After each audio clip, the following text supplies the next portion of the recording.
Hello, my little babies, my angels, my darlings. If you're thinking to yourself, I really want to support this podcast emotionally and financially, emotionally, tell all your friends, tweet about it. If you want to give a little ding dong, then there's an Acast supporter feature.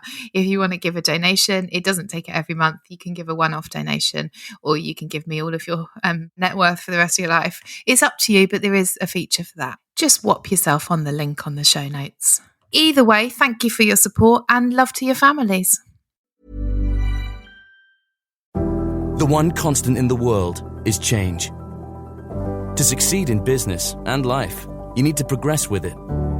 Constantly question, adapt to new information, and rethink. Cass Business School has done just that. Changed. Introducing Bayes Business School. For those with the vision and courage to do things differently, the future is yours. Bayes Business School. Always learning.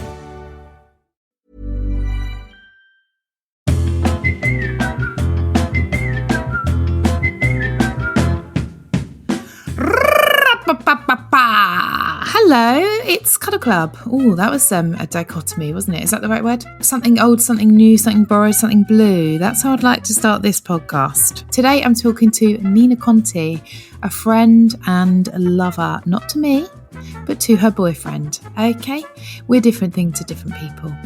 Nina Conti, I'm sure you'll know her. The only amazing ventriloquist in the land. I'm going to say that. She's a really, really good comedian, and as you'll hear, unfollowable if you go on after her. So pop your ears around this and see you on the other side. I think we'll say hello, won't we? We'll say hello. Hello. Last time I saw you properly was there was a bit of snow on Hampstead Heath. I mean, I've seen you since then in March, and we were like, but neither of us had a sleigh. So we found a broken bit of someone else's sleigh and down we went. Yeah, we went a good yard, didn't we? A full yard. Sniffing around. You would have seen me, Nina Conti and Annie McGrath sniffing around for broken bits of slate. And just using our heels like a dog wiping its arse down the hill. Well, yeah, but lovely. So you don't need a lot to have a nice time, do you? Snow is always exciting, but in lockdown it felt kind of like Nirvana when it felt like, there's no COVID anymore. Everybody come out in the streets. Yeah. How are you? Doing okay, thank you, I think. It's always hard to know. I'm doing all right. I came out of a slump about a week ago, and I'm back in action and getting ready to do a tour and stuff. So right. What's your tour called and when is it? It's called The Dating Show, and it starts at the end of October. Oh, I've seen a preview. That's good stuff. That is good. You're unfollowable on stage. You cannot follow. I mean, that's why you're a headliner, but you cannot. If you have to follow you, it's a bad day. You know. Oh no, that's not true. It's awful. Now the thing is about your show, though, you don't really sit and write it, do you? I might sit and write the 10 minutes at the start, but then it'll all be unscripted. But I've got to craft the scaffolding of it. So I'm doing a dating show, and I don't want it to all be straight people for a start. Yeah. And I don't want it to be like icky, like whoa, like, people kind of getting raunchy. Fucking. You don't want people fucking. Well, fucking's good, actually. That's the end of the show. The end of the show is two strangers fucking. Did I talk to you when I went through that strange patch of deciding I wanted to curate live sex shows with my masks? No. Oh my God. I did. And I met lots of people in the sex industry who were willing to do this. It was going to be like an installation of live sex encounters. And then I would be voicing what is in people's heads. Wow. Whilst they're doing it. I thought this is gonna be groundbreaking. I'm gonna, and it won't be kind of like porny sex. It will be like whatever insecurities or other thoughts or just sort of honest thoughts that people are having. I thought it would be great. And then I suddenly thought, what am I doing on the stage while they're doing that? Am I just like standing there not moving my lips and pretending I'm not talking and just like a pervert. I mean, I went off the idea so fast after I'd been quite excited about it. But it is groundbreaking. And, well, a lot of things are groundbreaking, I suppose, shouldn't happen as well. But I like the idea. Do you get swept along by ideas sometimes and you think, like, I have an idea while I'm running and it seems good. And I actually pitched this to Channel 4 executive. It was like live sex and I will do the voices and we'll just get lots of different kinds of encounters. I had a serious meeting. I look back on that phase like I must have been struck by complete lunacy. But was Channel 4? It's very Channel 4. Were they into the idea? I bet they were. Well, there were a lot of legal issues, of course. I did speak to a lawyer to make sure that was okay as well. But it had to be kind of like a pop-up venue, not paid ticketing. It had to be defined as art, but there were some other laws that I just you couldn't get past anyway. Thank God it didn't happen. No, but it's not a bad idea. Like, if you think like Naked Attraction, how the heck did they get that commissioned? Like, people would say casting's going to be an issue, surely, but no. I'm reading a book at the moment. I think I've mentioned it on the podcast before, but it's so good. Don't Hold My Head Down. Have you read it?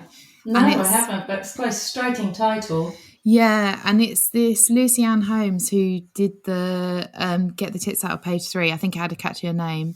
Oh, yeah. Yes, I know who you mean, though. No More Page 3 campaign. And she was having really bad sex, and it's all for men's sort of pleasure, and then women, have to try and be desired, and they're not sort of thinking, hang on, what works for me? And it's a slower burn for women and blah blah blah. Anyway, fascinating book. And she goes to all these like sex like festivals and stuff, and it's all about, and they're very sort of woke and all about consent, and they teach you how to say no and stuff like that. And I do think it's really, really interesting. And we've got too much shame around sex and stuff. And even like me telling you that now, I really want to, part of me sort of wants to say, but I wouldn't go there, it's not for me. But it's like, well, why do I want to put that forward? That like, but I think it's really interesting, but I wouldn't go to a sex festival. It's like, no one cares if you go or not, but like, you feel the need to say like, but don't think I'm going, you know what I mean? It's mad. Yes, exactly. I've just realised that was facing the wrong way the whole time. I think hang on, I just want to say you're so much clearer now. You faced the mic. An idiot. I'm so sorry. No, I love it. I agree. Well, actually, the people who I met who did work in porn, and there was a dominatrix that I loved, and I don't know, they did seem like more evolved than the rest of us in terms of consent and just open, friendly people that were willing to talk about everything. I loved the people I met when I was researching that. Yeah, I'd like a one-way ticket to Cuddle City Central, please. Okay. All right, are you ready for the quickfire round? Okay, yes, let's do it. Okay, it's the quickfire. Do you smell people as they walk past? Yes, often. Yes, thank you. Do you mean actually actively? Yeah. No, just a little sniff. Oh, yeah. Yes. I guess. No, I can't help it. They smell strong to me, people. Okay. Do they? You got a strong nose? Strong nose, yeah. Strong conch. Wow, thank you. Thank you, Father. Thank you, Mother. How do you feel about the word cuddle? And do be honest, Nina. I prefer hug. Cuddle has a little bit more of an ick factor to it. But when you put cuddle club, I think it sounds nice. I wanted to call it cuddle club and fucking. Oh, yeah. But, now you're talking. Something for everyone. Well, no, I have always found a swear word in a title. It's kind of useful. And I'd like it. I think it does a lot of work, and it kind of, I don't know, it gets people ready for whether they're in or they're out, Yeah, don't waste my time if you're not in for the effing part, For example, we talked straight away, didn't we, about sex clubs, etc. Yes, off mic. No, not off mic. It was but with my mic facing the wrong way. Oh, yeah, facing the wrong way. Yeah, you'll talk about that stuff, but you will be facing the wrong way. Yeah. Face to the wall. Face to the wall. Okay, so worst thing you've done or who you upset last? Oh, gosh. Yes, it's hard-hitting, Nina. It's not just all cute and cuddly. The worst thing I've done, that wasn't on the email. No. I mean, I've done awful things. Yeah, I'm looking forward to this with you, actually. What have I done? I mean, are we talking? I keep tending towards the sexual realm with you. I don't know why, because that's what we often talk about. So, but I've got to be careful I don't go too far here. I don't know what the worst thing I've done is. I mean, like, I upset my mum a lot. That's not very sexy. No, that's fine. But that upsets me and her quite a lot. And I think we both think the other is the aggressor. And so we go rearing into our defenses and both get really upset really, really quickly. Yeah. I upset her the other day, I think, because my son had left his coat at her house. And I texted her to say, is this coat at your house? And she said, yes, I'll bring it to the school. I said, no, don't. I've found one. Don't bring it to the school.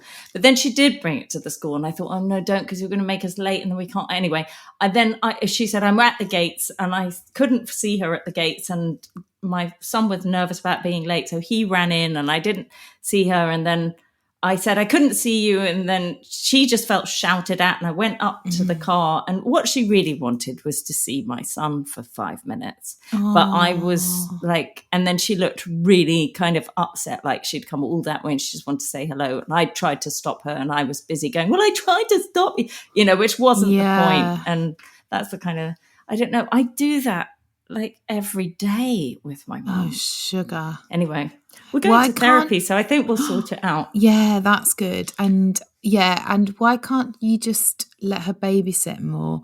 Because then that helps you both.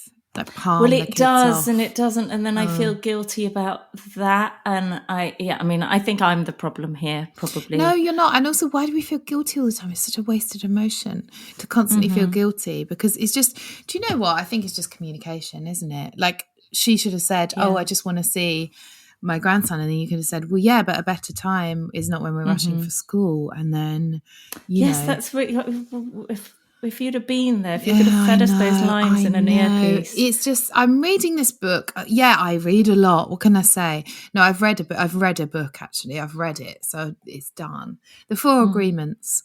And the 4 Agreements are: always be pure with your word about yourself and other people. That is really hard to do. It's very hard to do, because your own thoughts are murky and they take a while to approach you. Yeah, and I'm always saying that I'm thick and this and that. I've got to stop, actually. Then do your best. Then even if you're tired or whatever, you've done your best. So it's going to differ every day.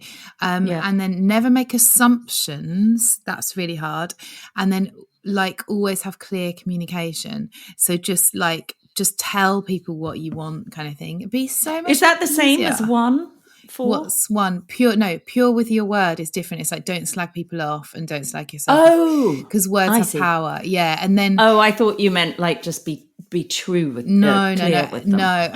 And then clear with your words is essential. And I find like posh men who've been to private school really good at it. They just don't take emotional, and they're just like, probably because they got taken away from their parents at age 7, but they're just like, oh yeah, I'd prefer it if you did this. And you're like, oh, how easy. They've given me what they want, and then it's up to me to. It's so much better, but it's really hard I really to do. envy people that are able to do that. What I do is I agonize in silence that this is I'm about to upset somebody, and then with my hands wringing, I come in a wincing way to say, I need to go here on that day, and then they obviously take it way worse, because it looks like a terrible thing I'm delivering. Yeah. I mean, I've got to improve that stuff. We should do classes with each other with it's like how to take a compliment. That's really hard as well. And we should be well versed in that now, babe, all the compliments we get. But compliments are they're hard though, aren't they? Yeah. You're supposed to say thank you and I know. Yeah. Thank you. We should do workshops where we just come around each other's house and just compliment each other, and then just be really clear with our communication and just practice. I'll play your mother and we'll just practice. You compliment me and I'll say, I didn't like that compliment. Yeah. I'll say it clearly so that you don't feel bad. Yeah, exactly. And take that coat and shove it up your arse. But that's also what I like, is when your voice constrains because you're about to say something that you're worried is going to upset someone. I think that constrained voice is the worst. I'd rather hear it. God, it fucks me off when you do that. Yeah. That's much nicer, actually, isn't it? Than you put in this awful ambassador who's going to be really passive. I don't like that. I was just wondering. Cuddle Club. Cuddle Club. Cuddle Club. I think that's enough. What was your childhood like then? What I'm getting to is, can we talk about the fact your parents had an open marriage? Well, I already blew the lid off that one when I was about 18 and to a journalist. Oh, great. I thought, oh, great. I mean, I thought it was common knowledge. And then my parents were horrified.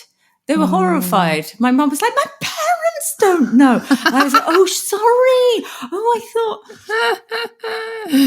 It was a different time. It was a different time. And it was a different way, really.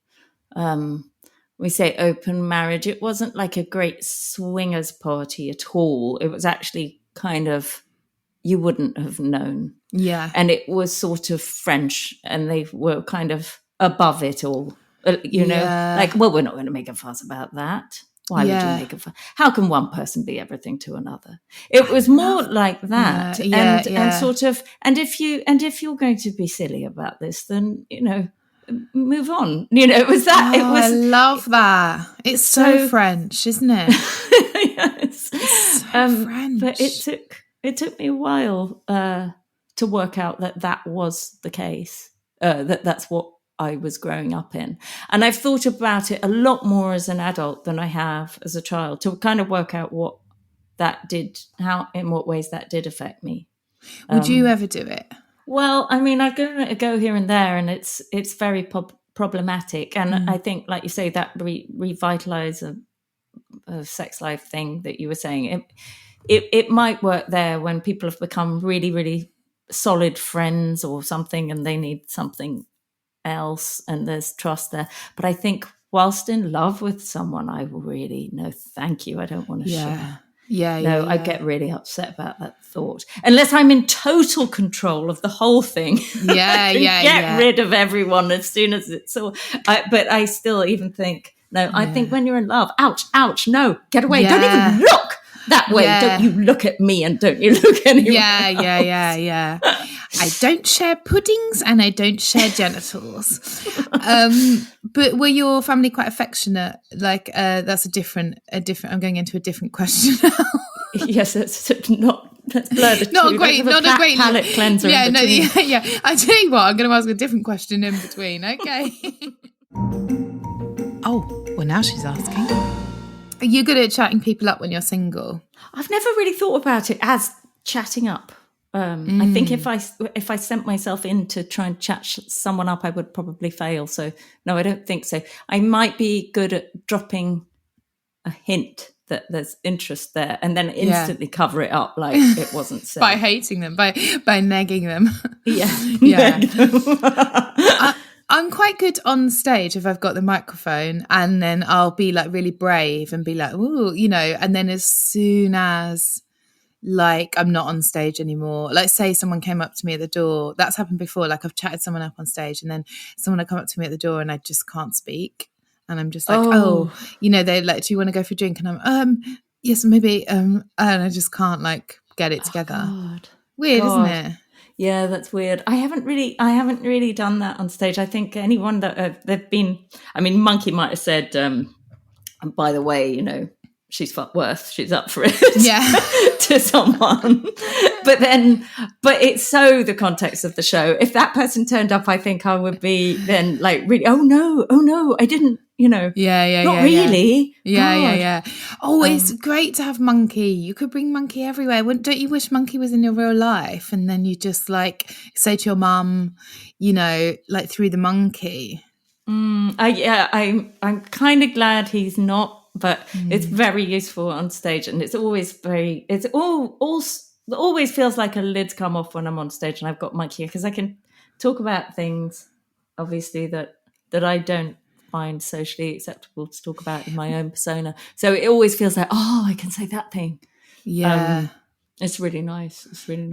But I think it would ruin my life if I had it on all the time. Maybe that stopped you being more honest, having like doing the stage thing, because then you're not getting used to being honest. Do you know what I mean? Like you're not getting used to like saying it yourself, maybe. I don't know. I think that's true. I mean, I haven't integrated fully, but I have with good friends. I think I quite outspoken, but yeah. And family is the last hurdle. It's impossible because there's so much going on. There's so many contracts, invisible contracts. Oh God, you're right. Yeah, you're a child always on some level when you're with your parents. So I might be quite.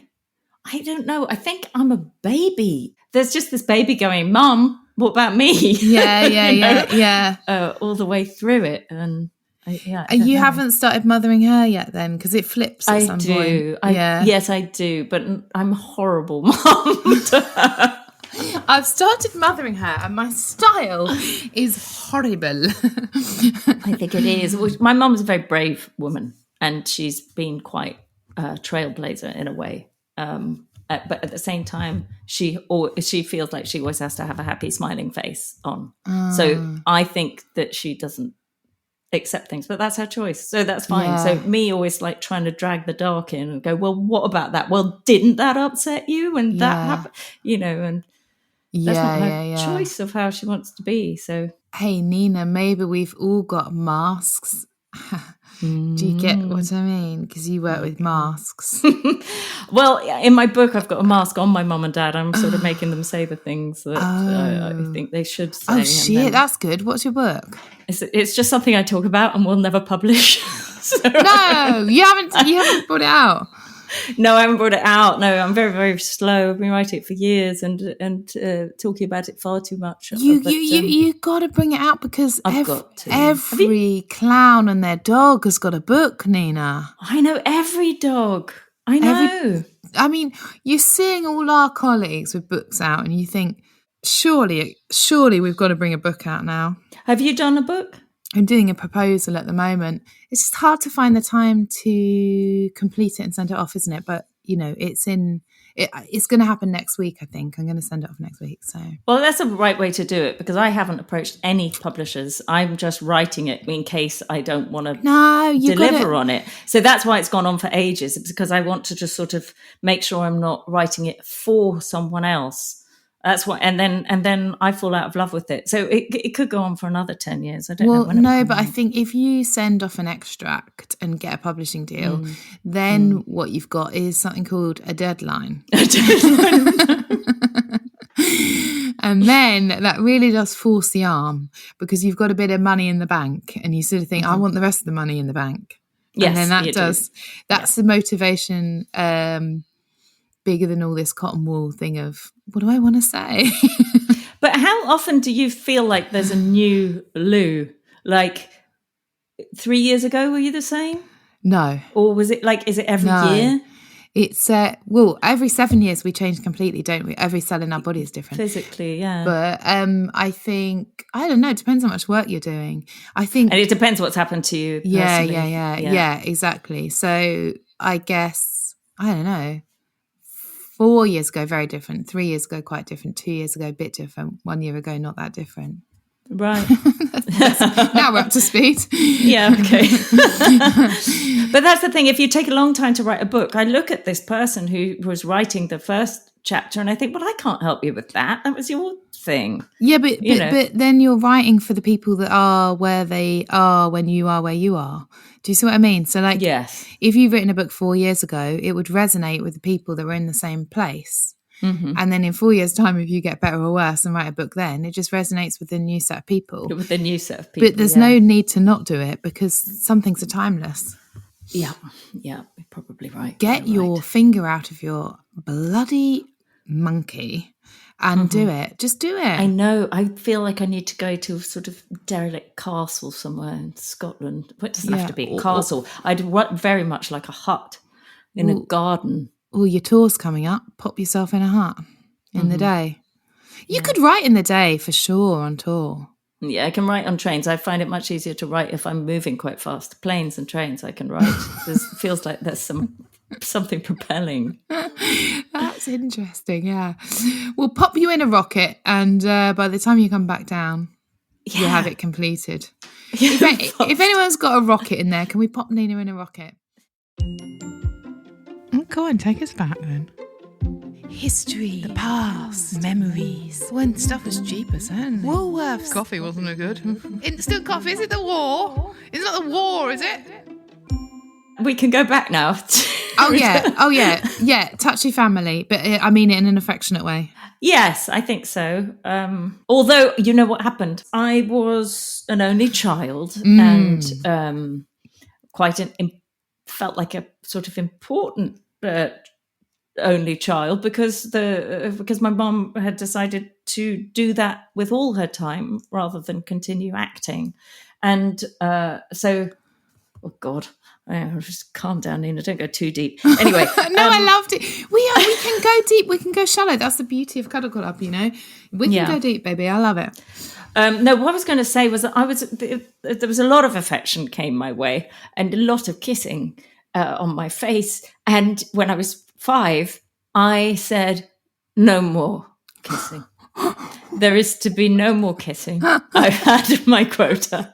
That's it. Wow. And so I don't think my parents have kissed me since I was 5. No. Wow. Yeah, they had to get it all in early in those first 5 years. I know. I feel a bit bad, but no, I can't do it. I can't have another one. I love that they respected your wishes because yes, they did. That was a different time, and to respect your wishes at 5. Also, love that you set your boundaries and a very firm no more kisses. Like no more kisses. I actually said it. There was a restaurant that we used to eat at in New York when I was 5. We lived in New York for a bit, and it was called Del Soma's, and we'd go to Del Soma's. I apparently loved it there, but I remember hiding under the table because I was ashamed that I hadn't finished my pasta.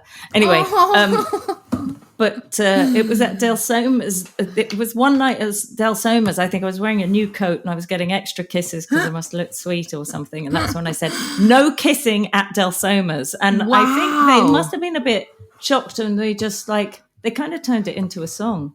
No kissing at Del Soma's. And I was like, wow. I don't like that song and I don't want any more kisses. Wow. I can't believe they stuck to it because if you've got a little kid, your own little kid, it'd be so hard not to just kiss him on the head, you know? Oh, it would be so... Well, on the head's okay. It was the face. Just face, right. Yeah. Okay. And it was never the mouth. It was never that bad. Well, no, it was just... it was just the face. But yeah. Were they allowed to cuddle you? Yeah, cuddle's fine. Oh, that's all right then. Cuddle's good, yeah. Cuddle's fine, yeah. Yeah. Are you affectionate with your kids? Yes, I'm a little bit aware of it because the youngest one, he's 10 now, and because he's my youngest, he's still getting a lot of affection like a little person would, and he's old to stop. So I got to I noticed I hug him sometimes at school when he's about to go in and his friends are there and I think, oh shit, no one else is hugging. Oh fucking God. It's amazing. Doing. And also it's different how you treat boys and girls and we've got so much social conditioning and it's tricky. Well, you could put this music under anything. Okay, well, before we go, I've just got 2 little questions for you. Go! I thought we were just warming up. No, I only. Shit, that burnt fast and bright. I only record for an hour. You got to let people live their lives, you know. I know, but I haven't organised my issues with my mum, and we haven't really worked out whether polyamory is a good thing or whether I should do that sex show. Well, I think you should do the sex show. I think polyamory is a good thing for the right people. And if it brings up stuff about consent and boundaries, that's always good. But I do feel from the Channel 4 documentaries, someone's always a little bit out in the cold. Yeah, God, painful. And we're going to do workshops where I pretend to be your mother. Yes, that's what we're going to do. Okay, well, you have covered everything. Yeah, all right. So I think we've done quite well actually. And now it just leaves me to ask the best on-screen cuddle. The best on-screen cuddle. Yeah, films, TV. Well, do you know what? There's it's not really a cuddle. It's more of a nudge. And it's a film that might not have aged well. I should watch it again. It's don't worry Tootsie. about that. You can't control that. Tootsie? Yeah, Tootsie. He is Dustin Hoffman and she's Jessica Lange, and they've met on the street, and then they kind of walk along down this Manhattan street away from the camera as the titles are going, and they kind of punch and knock each other. I don't know if I stand by that answer, but it's the first one that came into my head. But you kind of know they're going to be all right because they kind of josh each other a bit. That's nice. Yeah. Is there a cuddle at the end of Little Miss Sunshine? Oh, I don't know. I can't remember. No, it's a dance, but it's a metaphorical cuddle when that girl's on stage and she's dancing, and then the family come up and dance with her. That's like being held, isn't it? Yeah. That always makes me cry, that bit when they all come pile on the stage. That's nice because you don't need the actual. It is just that little nudge, like.